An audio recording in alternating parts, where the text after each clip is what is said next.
नमस्कार मित्रांनो. तर सकाळचे वाजले 3 आणि आपण जात आहोत आता 140 किलोमीटर्सच्या लॉंग ट्रिपला त्र्यंबकेश्वरला. तर त्र्यंबकेश्वरला आपण घेऊन चाललो आहे XUV700. तर आपण ह्या गाडी बाबतीत रिव्ह्यू केला आहे अगोदर. तर आता आज आपण हिची रिअल टाईम टेस्ट करणार आहे. यात आपण बघणार हिचा कम्फर्ट, हिचा मायलेज, हिचं सस्पेन्शन आणि हिची रोड प्रेझेन्स कसा आहे आणि रोड क्वालिटी, रायडिंग क्वालिटी कशी आहे. तर ह्या व्हिडिओमध्ये आपण सगळं कव्हर करणार आहोत. तर मध्ये मध्ये तुम्हाला मी फीचर्स वगैरे तर सांगतच राहील. प्लस मध्ये ही पूर्ण व्हिडिओ जी आहे ती ओरिजिनल राहणार आहे आणि अनकट राहणार आहे. आणि पूर्ण ह्या जे गाडीचं जे काही आहे top to bottom A to Z जे काही आहे ते रिअल टाईम तुम्हाला समजणार आहे. तर व्हिडिओ पूर्ण बघा, कुठलीच माहिती मिस करू नका, व्हिडिओ कंटिन्यू ठेवा. चला. तर मित्रांनो, जसं की मी बोललो की या गाडीची आपण रिअल टाईम मायलेज टेस्ट करणार आहोत.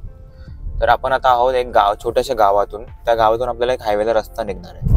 तर त्या गावात आपल्याकडे एकदम क्लिअर रस्ता आहे आणि आपल्याकडे आहे ऑटोमॅटिक व्हेरियंट जो आपण अगोदर रिव्ह्यू केला होता. तर आपल्याला गावात मिळतोय 9.6 किलोमीटर पर लिटरचा ॲव्हरेज, कारण इथे खूप जास्त स्पीड ब्रेकर्स आहेत आणि पॉटहोल्स सुद्धा जास्त आहेत. म्हणून आपण जास्त अशी कॉन्स्टंट स्पीड पकडू शकत नाही आहोत. सारखं मला ब्रेक पेडल प्रेस करावं लागतंय. म्हणून आपल्याला मिळते इथं रिअल टाईम मायलेज जी आहे ती 9.6 किलोमीटर पर लिटर आणि आपला ॲव्हरेज स्पीड जातो इकडे एक 30 किलोमीटर पर आवरचा. कारण की खूप जास्त, आता तुम्ही बघू शकता गाडी किती बाउन्स करते. आणि पॉटहोल्समध्ये आणि स्पीड ब्रेकर्स इथं सस्पेन्शनचा जो फीडबॅक आहे सस्पेन्शनचा, तर तो असा आहे की आतमध्ये तर तुम्हाला असं काही धक्का वगैरे काही लागत नाही, बट एक असं स्टिफ सस्पेन्शन असल्यामुळे तुम्हाला एक आवाज असा ऐकायला येतो आतमध्ये की गाडी एक पॉटहोलमध्ये गेली. आता जसे की सांगू शकतात माझ्यासोबत आहे शुभम आणि अनिकेत. तर शुभमची काय प्रक्रिया आहे यावर ते तुम्ही जाणून घ्या. मला सस्पेन्शन तर एकदम ठीक वाटतंय. म्हणजे असं सस्पेन्शनचा आतमध्ये तेवढा फील होत नाहीये जेवढा बाकी गाड्यांमध्ये होतो. त्यामुळे ठीक आहे आणि इंडियातल्या रस्त्यासाठी ठीक आहे. जसं की आपण आता एक कॉर्नरिंग सुद्धा करतोय. तर असे इथे नागमोडीचे असे रस्ते आहेत. तर त्या रस्त्यावर गाडी एकदम इझिली टर्न घेते. म्हणजे असं तुम्हाला ह्या गाडीमध्ये बॉडी रोल बघायला मिळत नाही जो तुम्हाला स्कॉर्पिओ N आणि स्कॉर्पिओ क्लासिक मध्ये बघायला मिळतो. आणि कारण की ही जी गाडी आहे XUV700, आता त्याच शेसीजवर आपल्याला थार रॉक सुद्धा बघायला मिळते. म्हणून ह्या गाड्यांची स्टेबिलिटी जी आहे ती अशी एकदम सुपीक आहे. म्हणजे तुम्हाला ह्या गाडीत बिलकुल पण बॉडी रोल बघायला मिळत नाही. स्टिअरिंग फीडबॅक पण तुम्ही बघू शकता फुल चांगला आहे. गाडी 1 फिंगरनी पण मूव्ह करते. तर आता सकाळचे वाजले 4:15. तुम्ही टाइम बघू शकता स्क्रीनमध्ये.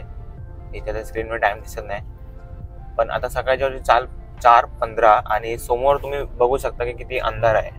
आणि गाडीचे क्रिस्टल व्हाईट हेडलॅम्प्स जे आहेत आपल्याला एवढा चांगला फोकस देत आहेत, एवढा चांगला थ्रो देत आहेत की आपल्याला पूर्ण समोर पर्यंत व्ह्यू दिसतोय. समोरच्या त्या एक 10 मीटर पर्यंत तरी आपल्याला व्ह्यू दिसतोय गाडीचा. आणि जेव्हा तुम्ही टर्न घेता, तुम्ही बघू शकता, तुम्ही आता हे कॉर्नर टर्न घेतोय, तर हिचे कॉर्नरिंग हेडलाइट्स जे आहे, कॉर्नरिंग लॅम्प्स आपण बोलू शकतो त्यांना, तर ते कॉर्नरिंग लॅम्प्स जे आहेत ते ऑटोमॅटिकली ऑन होतात तुमचे.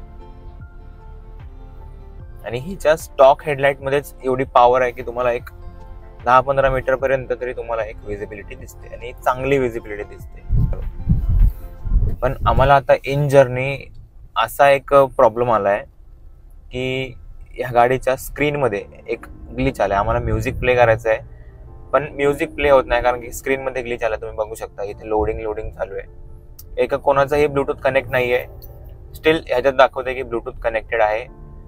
हा एक सॉफ्टवेअर ग्लिच आहे का हे महिंद्राचं प्रत्येक गाडीमध्ये आहे हे आम्हाला तुम्ही कॉमेंट्स बॉक्समध्ये नक्की सांगा.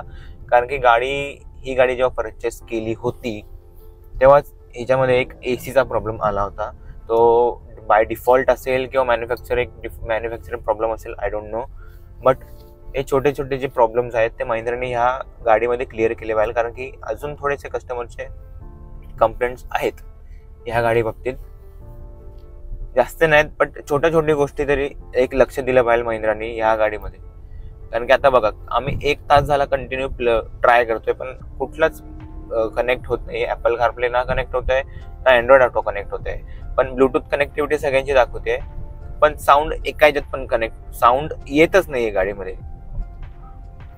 कारण की कारण आपण नाही सांगू शकत आता, बट जो इंडिकेटरचा साऊंड यायला पाहिजे तो साऊंड येतोय, बट आपण जी म्युझिक प्ले करतोय म्युझिकचा अजिबात साऊंड येत नाही, तो मोबाईलमध्ये साऊंड येतोय. ह्याचं काय केलं पाहिजे ते मी मला नक्की कमेंट बॉक्समध्ये नक्की सांगा. आता आपण आलो आहोत हायवेवर, मुंबई नाशिक हायवेवर आलो आपण आता. आणि आता समोरच्या गाडीमुळे दिसणार ना तुम्हाला, एक छोटा पॅच येऊ द्या, तुम्हाला सांगतो. आता आपण 80ची स्पीड क्रॉस केली ना, आता ऑलरेडी गाडी हायबीमला आहे आणि 80ची स्पीड क्रॉस केल्यावर गाडीची ऑटो बुस्टर हेडलॅम्प ऑटोमॅटिकली चालू होतील. असं तुम्हाला दिसलं. परत स्पीड कमी करतो, परत एकदा दाखवतो. तर गाडी आणली आपण 58ला. आता मी क्रॉस करेल 80ची स्पीड आणि समोर तुम्ही बघू शकता की गाडीचे ऑटो बुस्टर हेडलॅम्प्स जे की हायबीम नंतरून चालू होतात ऑटोमॅटिकली. हे बघा. तर मला माहित नाही व्हिडिओमध्ये दिसत असेल का नाही, पण माझा एक्सपिरियन्स तर असा आहे ना, सुपर्ब. आणि आता आपण हायवेला वर आहोत. ही जी ओव्हरटेकिंग, पेडलवर पाय दिले त्याला गाडी पळते. आता झूम मोड मध्ये गाडी, पेडलवर पाय दिले त्याला गाडी पळते. म्हणजे काय परफॉर्मन्स आहे गाडीचा. आता की हिचा ॲडॅस चालू आहे, ॲडॅस लेवल 2 फीचर आहे ह्याच्यात. तर गाडीचं लेन कीप असिस्ट म्हणून एक फीचर आहे ॲडॅस मध्ये, तर तो आता ऑन आहे. जसं की मी लेन सोडतो त्याचबरोबर ॲक्युरेसीने गाडी ऑटोमॅटिकली लेन मध्ये येते आणि मला अडजस्ट करते की स्टेअरिंगवर हात ठेवा. असं मी बघू शकता. आता बघा, गाडी प्रॉपर लेन मध्ये चालते. आणि गाडीने जर लेन सोडली, आता इथे, आता हे बघा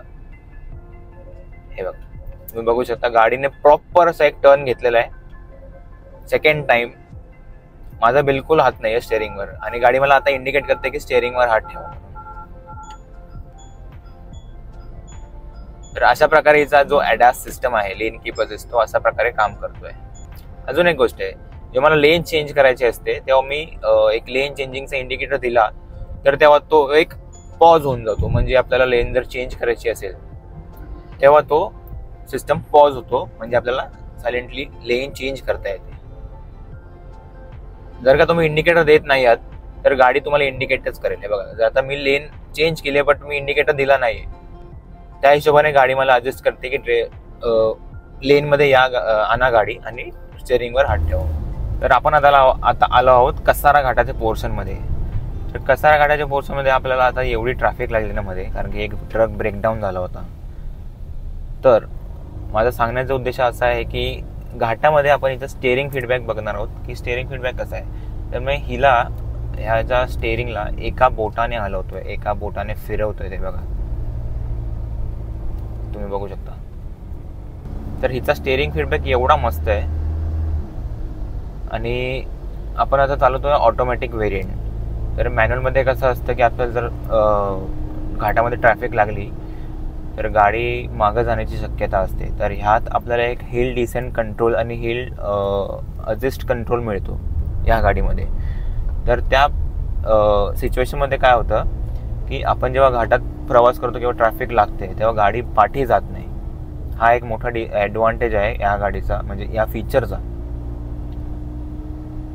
आणि हिची ओव्हरटेकिंग तुम्ही बघाल तर पॉवर डिलिव्हरी एवढा देते, जो ह्या गाडीमध्ये ट्यून केलेली इंजिन तुम्हाला प्रकारचे बघायला मिळतात. तर AX7 आणि AX7L मध्ये तुम्हाला 183 bhp आणि 440 Nm ऑफ टॉर्कचं इंजिन बघायला मिळतं. जे न्यूमरिक फिगरमध्ये जी पॉवर दिलेली आहे तीच पॉवर आता आपण रिअल लाईफ टेस्टिंगमध्ये आपण बघतोय की गाडी एवढी पॉवर देते ना, गॅस पेडलवर पाय ठेवल्यावरच गाडी अशी पळते. आणि आपण एक्सपेक्ट पण करू शकत नाही की गाडी या लेवल. आता हे बघा, मी एकदम शार्प टर्न घेतलाय गाडीचा घाटामध्ये, एकदम शार्प. गाडीची शेसीस मोनोकॉक शेसीस असल्यामुळे गाडीमध्ये बिलकुलच रोल नाही. आणि ह्या जागी जर तुमची स्कॉर्पिओ क्लासिक आणि स्कॉर्पिओ N असती तर तुम्ही एवढे कॉन्फिडेंट नसता की मी जेवढा आत्ता कॉन्फिडेंट आहे ही गाडी चालवताना. मी कुठलाही शार्प टर्न घेऊ शकतोय, कुठल्याही ट्रकला मी ओव्हरटेक करू शकतोय, जे ती मी सेफलीच करतोय, बट मी तुम्हाला सांगतोय की गाडीचा परफॉर्मन्स असा आहे आणि ब्रेकिंग पण एवढी इन्स्टंट आहे गाडीची.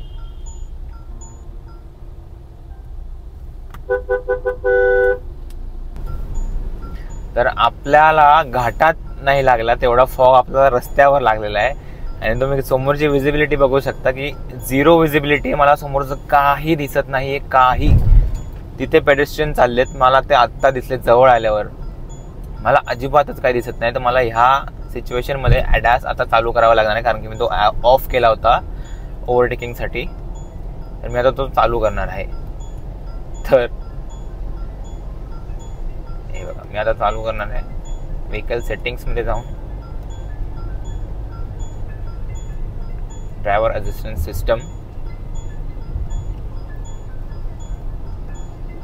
लेन कीप असिस्ट तो ऑफ केला होता मी, तो आता मी ऑन करणार आहे.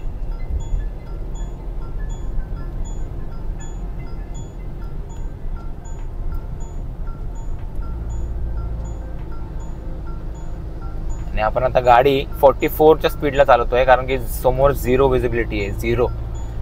आणि मी लो बीमवर गाडी चालवून अनकंडिशनली, म्हणजे मला अनइव्हनली मला हजार्ड लॅम्प्स चालू करावे लागले, कारण की समोर 0 विजिबिलिटी होती. मागच्यांना पण काही दिसत नसतं, म्हणून मी हजार्ड लॅम्प्स चालू केले. तुम्ही बघू शकता गाडी आता 50च्या स्पीडला आहे फक्त, जेणे की मी आता येताना 100 क्रॉस केली होती, ती आता मी 50च्या स्पीडला चालवतोय. जिथे मी 100च्या क्रॉस चालवायला पाहिजे तिकडे मी आता 50च्या स्पीडला चालवतोय, कारण की समोर नील विजिबिलिटी आहे.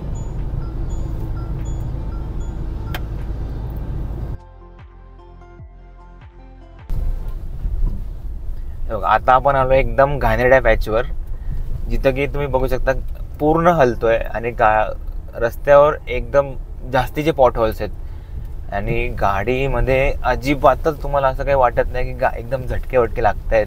एकदम स्मूथली गाडी जाते, फक्त तुम्हाला असं वाटतं की हलते, म्हणजे गाडी हलते तर आहे, पण आम्हाला आतमध्ये झटके तर काही अजिबात लागत नाही. म्हणजे तिची सस्पेन्शन स्टिफच्या, म्हणजे ॲडॅप्टिव्ह आपण असं बोलू शकतो की जेव्हा हवे तेव्हा स्टिफ होतात आणि जेव्हा हवे तेव्हा सॉफ्ट होतात.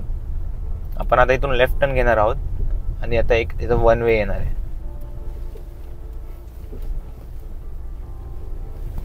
आपण आता चाललो त्र्यंबकेश्वर. तर मला अतिशय आवडते गाडी, कारण की गाडीने मला एवढा चांगला परफॉर्मन्स दिलाय ना.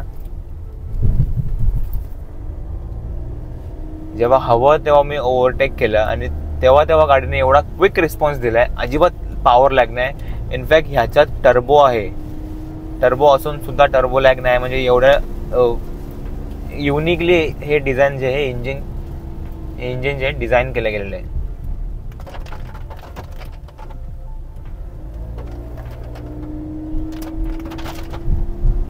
आपण म्हणतो ना महिंद्राचं एमहॉग इंजिन, 2.2 लिटर एमहॉग इंजिन, ते खरं मध्ये हे इंजिन दाखवते काय पॉवर ते जनरेट करू शकतं, काय परफॉर्मन्स ते देऊ शकतं. अजिबातच कुठं पॉवर लॅग नाही ना, कुठं ट्रान्समिशनचा लॅग नाही, मला अजिबातच नाही भेटला, कारण की हे फुल्ली ऑटोमॅटिक ट्रान्समिशन आहे. आपण CVT नाही किंवा AMT नाही आहे ह्या गाडीमध्ये अवेलेबल, तुम्हाला डायरेक्टली ऑटोमॅटिक आहे. आणि अजिबातच कुठंच पॉवर लॅग बघायला मिळाला नाही मला.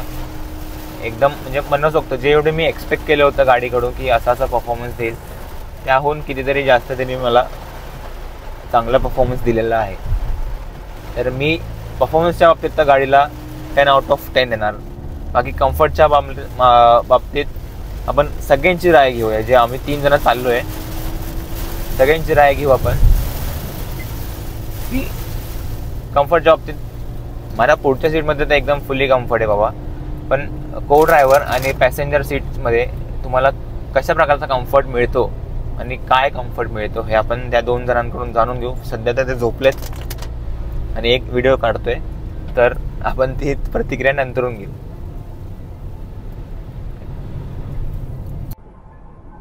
तर मित्रांनो, आता आपण रिटर्न येतोय त्र्यंबकेश्वरवरून टू मुंबई जातोय आपण. आणि त्र्यंबकेश्वरला जाताना आपल्याला गाडीने मायलेज दिलेला आहे, जसं की मी बोललो होतो की रिअल टाइम मायलेज चेक करू आपण. तर त्र्यंबकेश्वरला जाताना आपली साधारणतः स्पीड होती 120, 100, 120 अशी स्पीड होती. तर झूम मोडमध्ये मला गाडीने अनएक्सपेक्टेड मायलेज दिलेला आहे 9.6 किलोमीटर हायवेवर. प्लस तिथे आम्ही जर वन वेला गेलो त्र्यंबकेश्वरच्या, तर तिकडे मला दिला आहे 10.1 किलोमीटर पर लिटरचा ॲव्हरेज. आणि आता मी त्र्यंबकेश्वरवरून मुंबईला येतोय, तर मला आता रिअल टाइम मायलेज भेटतोय गाडीचा 10.6 किलोमीटर पर लिटर. म्हणजे हा एकदम इम्प्रेसिव्ह फिगर आहे. जसं की माझी स्पीड आता 90 to 100 आणि 120च्या मध्येच आहे. तर एवढ्या स्पीडला गाडी एवढी पॉवर आउटपुट देते आणि प्लस तुम्हाला मायलेज पण एवढा देते, पॉवर डिलिव्हर करते, मायलेज डिलिव्हर करते. हे अनएक्सपेक्टेड आहे.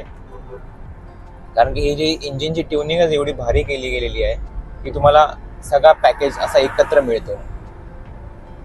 तर मायलेज ऑप्टमध्ये ही रिअल टाइम गोष्ट जी आहे ती खूपच जास्त इम्प्रेसिव्ह आहे. तर तुम्ही जर मायलेज प्लस परफॉर्मन्स बघतायत तर या गाडीसोबत तुम्ही नक्कीच जाऊ शकता. तर नमस्कार मित्रांनो, कसे आहात? आपण आलेलो आहोत 350 किलोमीटर्सच्या ड्रायव्हिंग एक्सपिरियन्स वरून XUV700.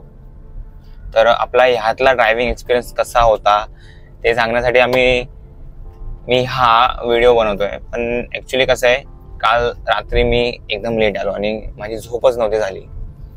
म्हणून मी विचार केला की जाऊ दे, कंटाळा केला मी काल. म्हणून मी सकाळी माझ्या गाडीत हा व्हिडिओ शूट करतोय. जी क्लोजिंगची व्हिडिओ मी माझ्या गाडीत शूट करतोय टिगॉरमध्ये. तर त्या गाडीत बस असा ओव्हरऑल एक्सपिरियन्स माझा होता. तर असेच काहीशे रील्स आणि गाड्यांचे ड्रायव्हिंग एक्सपिरियन्स बघण्यासाठी किंवा गाडींची ड्रायव्हिंग एक्सपिरियन्स बघण्यासाठी मोटरहॉल चॅनल नक्की सबस्क्राईब करा.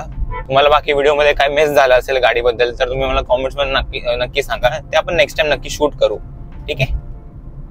तर अशाच काहीच्या चांगल्या रिव्ह्यूज आणि ड्रायव्हिंग रिव्ह्यूजसाठी मोटरहॉल नक्की सबस्क्राईब करा. अजून ह्याचे छोटे रील्स जर तुम्हाला बघायचे असतील, उपयोगाचे इन्फॉर्मेटिव्ह रील्स जर बघायचे असतील, तर मोटर हॉल्ट आणि मोटर क्रुझर ह्या इंस्टाग्राम हँडलला नक्की फॉलो करा. म्हणजेच तुम्ही कुठलीच अपडेट मिस करणार नाही आणि तुमचा म्हणजे इतर गाड्यांचा असाच चांगला अनुभव तुम्हाला बघायला मिळेल. तर भेटूया आपण नेक्स्ट व्हिडिओमध्ये. Till then, bye bye.